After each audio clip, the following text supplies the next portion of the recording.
So that is a real shame. But it's going to happen, right? So we can either sit there, as I have done for some years now, feeling depressed about it, right, and say, oh my God, isn't this terrible, right, and go and drink, do whatever it is that you do for fun to distract yourself, buy more cars, go to the hardware shop, go to the shoe shop, whatever your gender does, and recognise that, you know, we can't do anything about it. Well, that's just not based in any facts. There is no data to support that view, in my view. And this is why.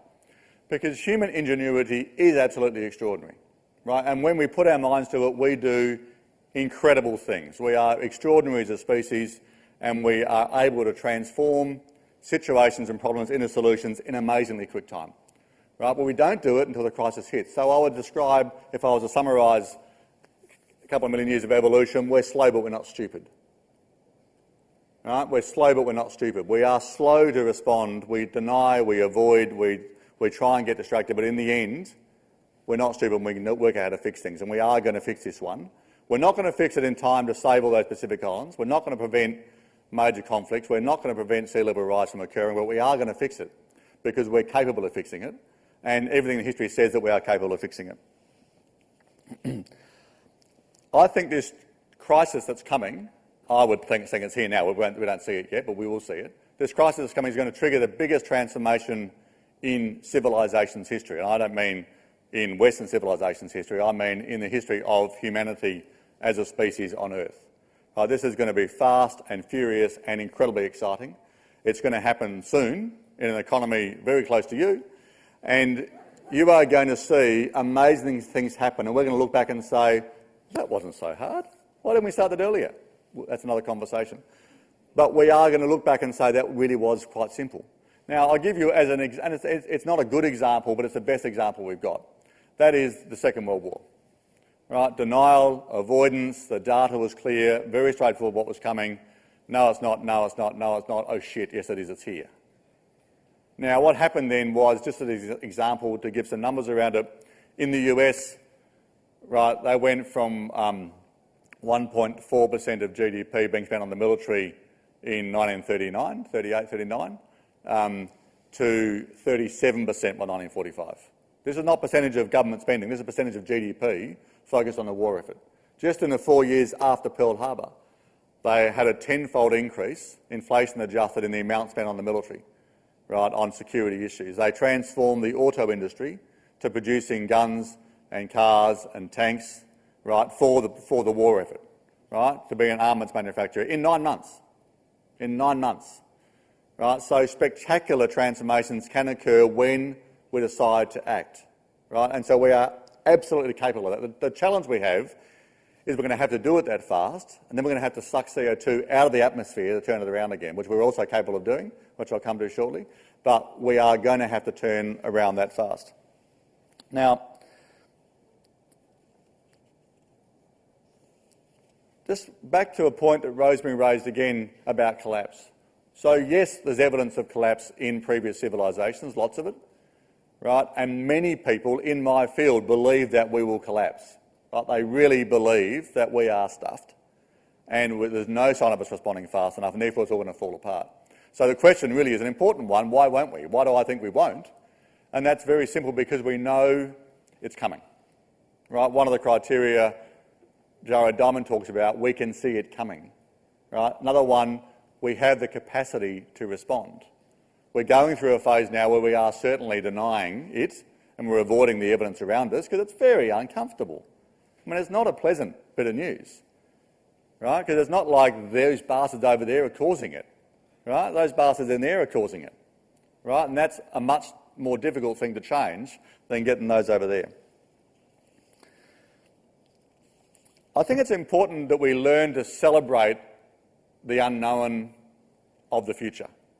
Right? This is going to be an amazingly exciting time, and most people want to know how it's going to unfold and how we're going to fix it. And I'm here to tell you today that we don't know how it's going to unfold, and I find that amazingly exciting. This is the biggest opportunity for creation, right, in humanity that we've ever had. And we are going to do extraordinary things, but we don't know what that looks like, but we do know some things about how we're going to get there. The other reason we're not going to collapse is we know how to fix it. Right, let's be clear on this, we can totally fix this issue with all currently invented technologies. We don't need to invent anything new to fix this. Nothing. Now, we are going to invent some new things. We're going to do it faster and cheaper and da-da-da-da-da. But we don't need to do any of that. So we know how to fix it. We know how to do zero CO2 energy, for example. Right? We know how to do it actually quite cheaply, relatively speaking. I mean, yes, it's going to be more expensive than coal without a carbon price for now. But I think it's very hard not to accept that when you're given the choice between your power bill going up and destroying civilisation. I think it's a reasonable trade-off, right? Including if we're in poverty in China, by the way, because if we're in poverty in China and your choice is to be rich for 10 years, to be rich is glorious, as we were told by the Chinese president some years ago, being glorious for 10 years and then having your civilisation collapsing is not a good outcome for them either, right? So this is actually very important. We know how to do this and we know how to do it at a little bit more of a cost, and then it'll become cheaper anyway. But the point is, even if it costs twice as much or 3 times as much, you can't argue that we can't do that. And we know how to do it. I mean, for example, last week they announced another 200 or 300 megawatt power station in California with solar thermal power, right? Baseload solar thermal. So really complicated technology.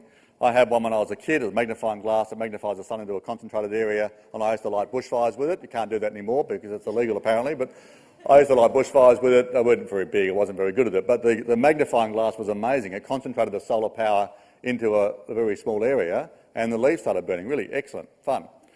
So that advanced technology, now applied to heating water rather than lighting fires in the backyard of the house at Adelaide, in Paynham, is going to be used to heat water and create steam to drive turbines, again a very old technology. Now how do we store it? Really complicated, salt. Right? Salt is good for you. Salt is the storage mechanism for solar thermal heat.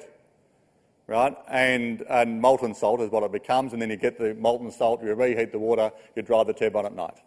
Right? Really simple stuff, and it's about 20%, 30% more than competitive technologies which emit carbon. So the easy stuff. Cars. We're going to have electric cars. Electric cars with battery changing stations. You drive into the service station, the machine comes out, takes your old battery out, puts a new battery in, you go and buy your pie and your coffee, probably be a tofu burger and a glass of water from whatever it is. But if you're lucky. The point is that we can do that. It's going to take a few minutes and it's not going to cost you any more money, right? Because electricity is a much more effective, more efficient transmitter of energy than petrol is. So even with coal, right, you save money and save emissions with electric cars, and we're not going to do it with coal for reasons that are obvious. So we know all those things. We know how to make our buildings smarter. We know how to do all those things that are going to solve the problem. I don't know how to turn this thing off so it stops going off, so that's confusing me a bit. I mean, if you have any doubts that we can do this, I mean, just think about these things. I mean, just astronomical. I mean, the human brain has trouble because it keeps on going to sleep and I can't see what the time is. But the idea that I can have the internet in my pocket like this, or my shirt pocket, right, when 20 years ago that was incomprehensible, right? And we're doing that .com thing, right, just for fun at the time, created this. So think about the .com boom, think about that, what I call the .com boom on steroids with military support, right? That's what we're going to have. We're going to have the most amazing array of technologies and incentives and passion driven towards solving this issue. These guys did that because they thought it was really cool, right? And it was really cool and it was really fun, right, to be in that revolution in technology driven out of California, and they did amazing things and they really enjoy the disruption they caused to old companies. That was their entertainment, right? Disruptive technologies, great. Created disruption in markets, works incredibly well. It's a very powerful way of driving change. And that's our model. But it will be on steroids with military support because they will now be doing that sort of approach, but they'll be saving the world at the same time. Right? So to be rich is to be glorious in California because they've got an 80% CO2 reduction target. Right? And they are going to drive amazing things as a result of that if they can outcompete the Chinese, which I think is now a bit of a question.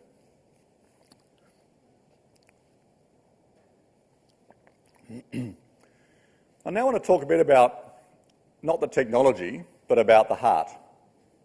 Right? We know how to fix the issue technically. Right? We know how to make clean CO2, clean power without CO2. We know how to build clean cars. We know how to do all that stuff. But that actually isn't going to solve the problem, because it's not climate change that's a problem. Climate change is a symptom of a materially based, endlessly growing economy which is going to destroy itself. So we have to actually change the economic model in which we operate. Now, the first thing we've got to do is stop climate change, right? And the market is going to play an incredibly powerful role in that. And I'm still a big supporter, big advocate of markets as part of the solution, with the heavy hand of government to make sure they behave themselves. So I'm not this whole idea of free markets versus regulation has always been a furphy. Markets only work as a regulation. Markets only work as a contract law.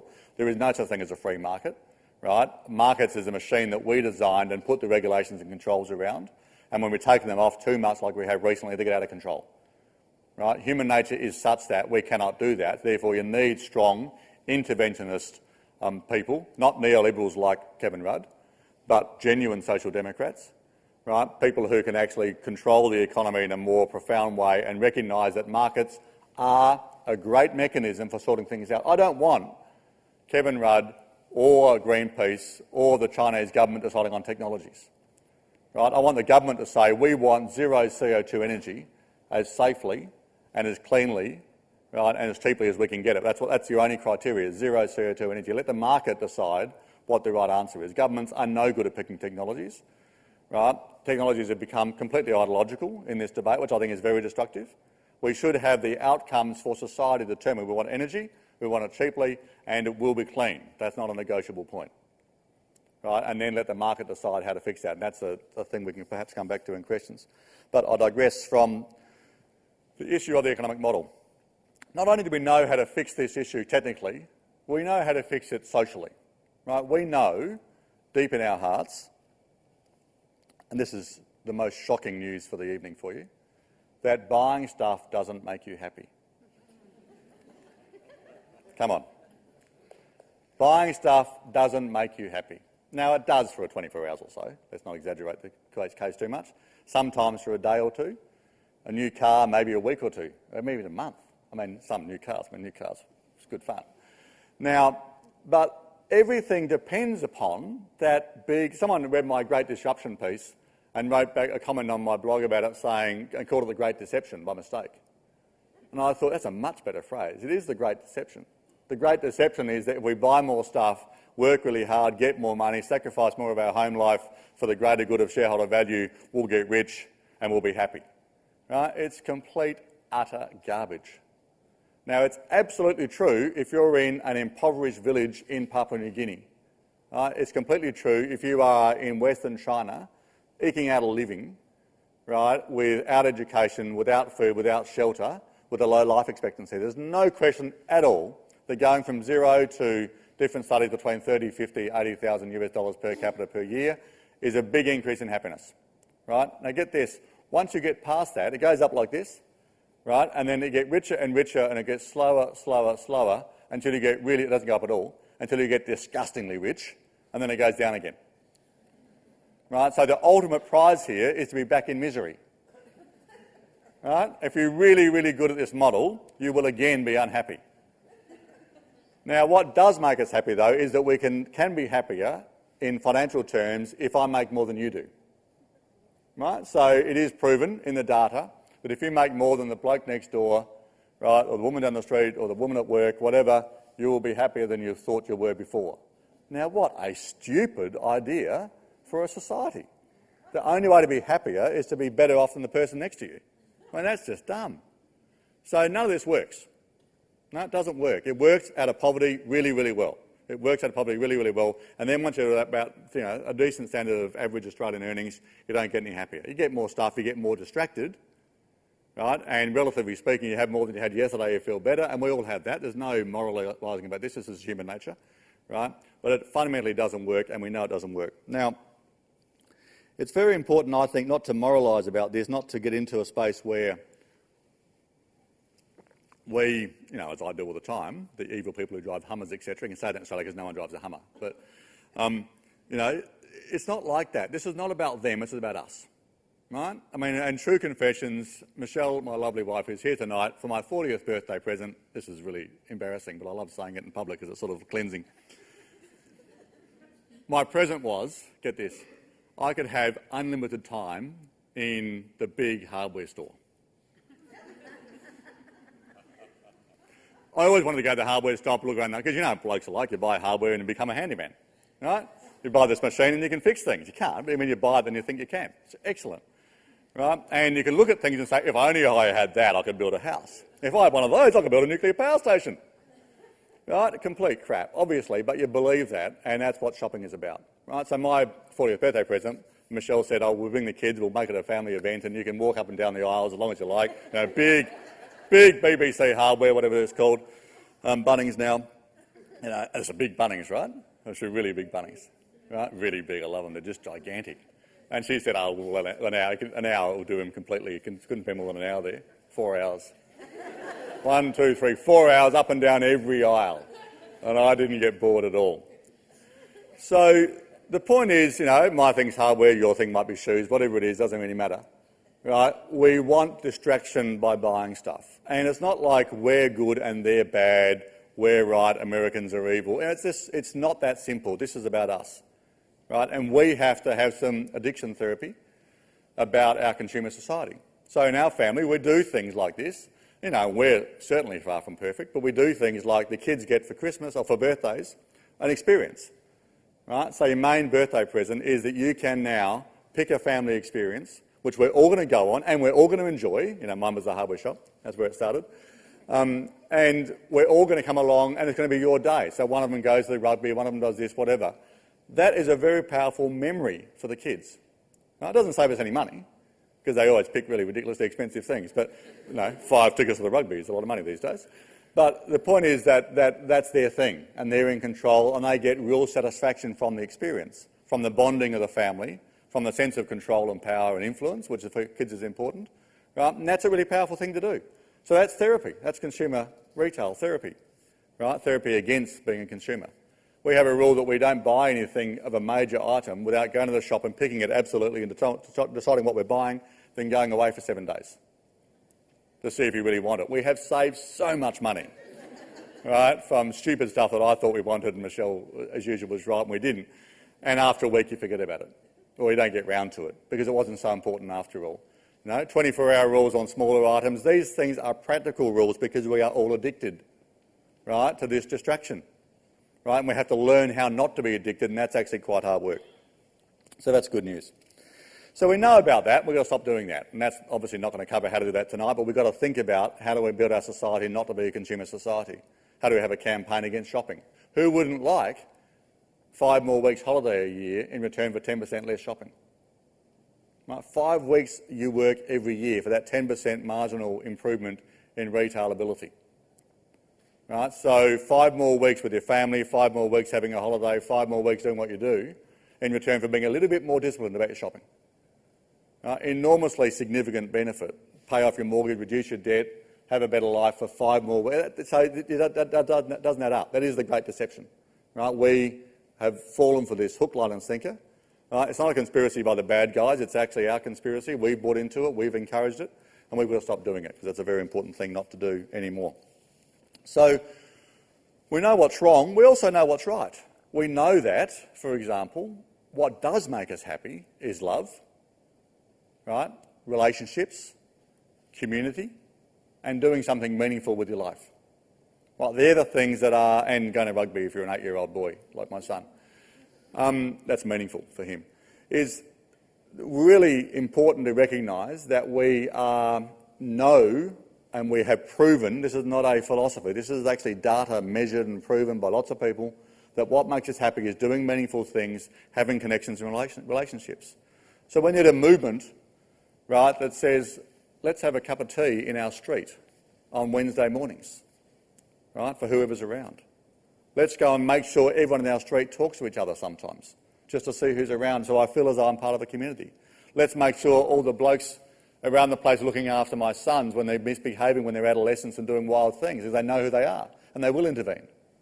Right? So, you know, the numbers about boys going wrong from lack of male role models and the percentage of men in prison who didn't have a father at home is just astronomical, way disproportionately represented. Right? So we can deal with that with community. Right? We can deal with that by actually actively working on building societies which give us a safer place to live and a safer level of protection.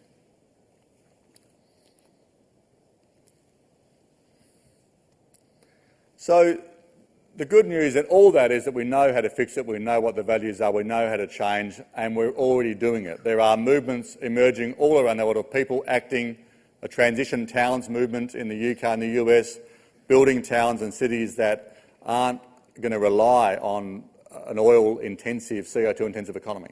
They're looking for solutions. They're building those communities now, and they know what the way forward looks like. So what do we need to do? We need to get ready, right? You need to get ready. You need to think about what that means for you. You need to stop thinking about this as being something out there that we don't worry about until it happens or we can't control because we're powerless. You've got to think about what it means for you in terms of your community. What are you going to do, right, to shop less? What are you going to do about building up your community to be stronger?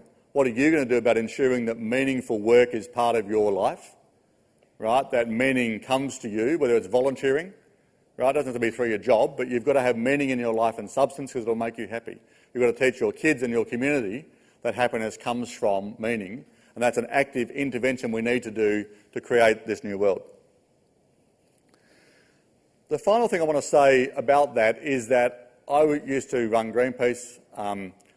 I went there at a ridiculously young age from Australia at 33, became the global head of Greenpeace and thought, okay, this is it. You know, now I'm going to have enormous power and influence. Right? And I'm going to meet the people who run the world. Right? I'm going to meet them face to face in a room. And I didn't, because I didn't want to talk to Greenpeace. So that was okay, because Greenpeace threw me out, so I left after they threw me out. And that's another story. But the point is, when they threw me out, I formed a company to do consulting to large corporates around the world. And I worked with the CEOs of DuPont and Ford Motor Company in the US and SC Johnson and lots of big global companies in Australia with ANZ, IAG with Mike Hawker, who's here tonight. You know, really, really smart people who were absolutely, genuinely good people, you know, without exception. I mean, obviously I was working for the good guys because that's who they wanted me to work with them and that's how it worked. They weren't like necessarily average CEOs, but they weren't that unrepresentative. Now, I didn't meet many people who woke up in the morning and said, what can I destroy today? Right? I met a few, but not many. Right? I know Hugh Morgan. So there are people around who are like that, but they're so small in number. Right? Now, the thing that I thought, this is going to be great because these guys really are in charge. Greenpeace wasn't. These guys are. They are going to change the world. They are going to actually do this. And they talked to me about how powerless they were and how little influence they had on the system and how they were just one little part of the cog in their machine, which was a bigger part of that machine, and they felt powerless. So let me tell you, everybody feels like they can't have an influence. Everybody feels like this is too big for them. Right? So the good news in that is that it's just not true, is that we can all be influential, we can all be powerful. I don't mean that in a philosophical, trust me, it'll all be lovely in the morning kind of way, but in a practical sense that the thing we need to do now is to all change the world. Right? And the only people who can change the world is us, acting individually. There is nobody in charge. There is nobody in control.